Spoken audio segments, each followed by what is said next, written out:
তো hello guys, তোমরা অনেকেই বলো বুনু নাকি হাহু ছাড়া কিছু বলে না, চিৎকার দেয় না।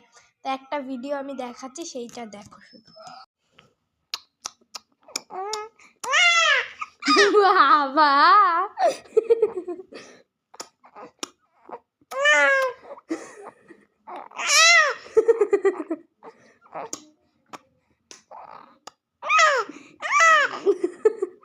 লাগবে কিন্তু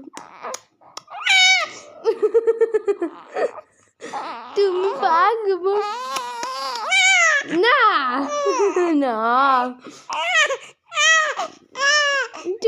এরকম করে বলো, কেউ বলবে এরকম করে? বিশ্বাস করবে না ওকে, একদম বিশ্বাস করবে না আমার বুনুকে, করবে না, শুধু ঠোঁট কামড়ায়। ওই তোকে হামি দিচ্ছিলাম তাই জন্য ওরকম করছি।